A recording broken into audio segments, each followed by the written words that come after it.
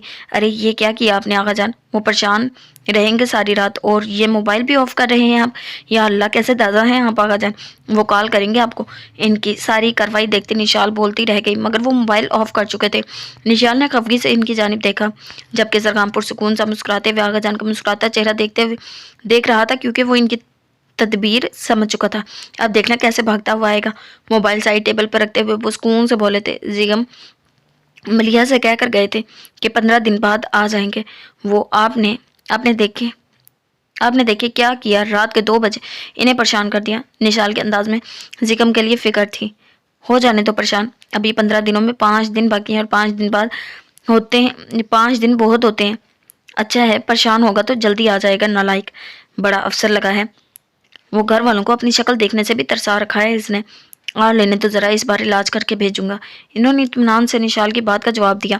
آغا جان کے لہجے میں زیگم کے لیے کوئی رعایت نہیں تھی۔ نشال ان کی شکل دیکھتی رہ گئی، جبکہ زرگام گنگناتا ہوا آغا جان کو آنکھوں سے اشارہ کرتا وہاں سے نکلتا چلا گیا۔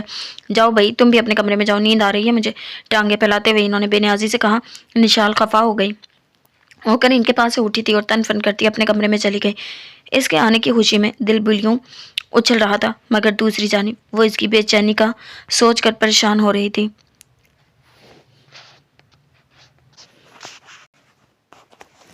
لوگ دھرتے ہیں کان چیخوں پر، ہم سی گونگی کتاب کون پڑھے۔ وہ پول کے پانی میں ٹانگیں لٹکائے بیٹھی پرسکون سی اپنے موبائل پر گیم کھیل رہی تھی۔ وہ پورے گھر میں اکیلی تھی، مگر پھر بھی مطمئن تھی۔ اس کے چہرے پر ڈر و خوف کا شائبہ تک نہیں تھا۔ فریہ بیگم آج صبح ہی ارشد بیگ کے ساتھ برمنگھم کے لیے روانہ ہو چکی تھی، اور جس چیز نے مشال کو پرسکون کر رکھا تھا وہ تھا زاویار کی غیر موجودگی۔ مشال مطمئن تھی کیونکہ فریہ بیگم زاویار کو بھی اپنے ساتھ ہی لے گئی تھی۔ وہ نہیں جانتی تھی فریہ بیگم نے ارشد بیگ سے کیا کہا ہے اور انہوں نے زاویار کو کیسے رضامند کیا۔ بس وہ اتنا جانتی تھی کہ زاویار بیگ ان کے ساتھ ہی برمنگھم جا چکا ہے۔ دوسری بات جس کی وجہ سے اس کے دل میں کوئی ڈر خوف نہیں تھا، وہ کل صبح فریہ بیگم کی واپسی تھی۔ 3 دن کا پروگرام کینسل کر کے وہ 1 دن میں ہی واپسی کا وعدہ کر کے گئی تھی۔ سو مشال مزے میں تھی۔ کچھ دیر موبائل پر گیم کھیلنے کے بعد وہ اپنے کمرے میں آ گئی۔ شام کے سائے اپنے پر پھیلا چکے تھے۔ وہ موبائل کو چارجنگ پر لگا کر کچن میں چلی گئی تھی۔ 30 منٹ کی مشقت کے بعد وہ اپنے لیے نوڈل تیار کر چکی تھی۔ شام ڈھلنے کا خوبصورت منظر اس نے گلاس وال سے اپنے کمرے میں آ کر دیکھا تھا۔ کچھ دیر تک آسمان پر پھیلی رات کے سائے دیکھتی رہی، پھر کچن میں آ کر تیار شدہ ڈنر کیا۔ برتن دھو کر اسٹینڈ میں رکھ کر وہ واپس اپنے روم میں آ گئی۔ کل اس کا پہلا پیپر تھا جس کی تیاری وہ کر چکی تھی۔ پرسوں جب اس نے فریہ بیگم سے بات کی تھی تب اسے لگ رہا تھا اگر فریہ بیگم چلی گئی تو وہ شاید پیپر کی تیاری نہیں کر پائے گی، کیونکہ فریہ بیگم اور ارشد بیگ نے پرسوں شام میں ہی برمنگھم کے لیے نکلنا تھا۔ مگر مشال کی باتیں سن کر فریہ نے جانے ارشد بیگ سے کیا بہانہ بنایا تھا کہ وہ صرف ولیمہ اٹینڈ کرنے پر راضی ہو گئے تھے۔ اسی لیے آج صبح میں وہ تینوں اپنی گاڑی میں برمنگھم روانہ ہو چکے تھے۔ کچھ دیر ڈنر پر نوٹس پر نگاہیں دوڑا کر وہ سونے کے لیے لیٹ گئی تھی۔ موسم نے جانے کب انگڑائی لی تھی کہ تیز ہوا کے ساتھ بہت تیز بارش بھی شروع ہو چکی تھی۔ گٹھا ٹوٹ اندھیرا، اس پر مستزاد تیز برستی بارش، رات کی تاریکی اپنے عروج پر تھی، مگر بارش کی گرج چمک سے بے خبر وہ کمبل میں سکڑی سمٹی لیٹی ہوئی تھی، ورنہ اگر وہ جاگ رہی ہوتی تو یقیناً گہری رات کی اس حسین بارش کا منظر ضرور دیکھتی۔ مشال کی آنکھیں گہری نیند کے زیر اثر خواب خرگوش کے مزے لوٹ رہی تھی۔ یکدم پورے گھر میں روشن بتیاں گل کر دی گئی۔ شاید مین سوئچ آف کر دیا گیا تھا، نتیجتاً اس کے کمرے میں جلا واحد نائٹ بلب بھی بجھ گیا تھا۔ نشال کا نازک وجود اپنے ساتھ بیتنے والی قیامت سے انجان بے سود پڑا تھا۔ اس کی بند پلکوں پر اترتے سہانے خواب ایک عجیب سے احساس کے زیر اثر ٹوٹے تھے۔ اسے محسوس ہوا جیسے کوئی بھاری شے اس پر آ بیٹھی ہو۔ مشال کو نیند میں ہی سانس لینے میں دشواری ہونے لگی۔ اس نے گھبرا کر کروٹ بدلی، مگر اسے یوں محسوس ہوا جیسے اس کا جسم مفلوج ہو گیا ہو۔ اس کی چھٹی بیدار ہو رہی تھی، مگر اسے گمان کیا کہ وہ یہ سب خواب میں محسوس کر رہی ہے، مگر یہ خواب تھا تو بہت جان لیوا تھا۔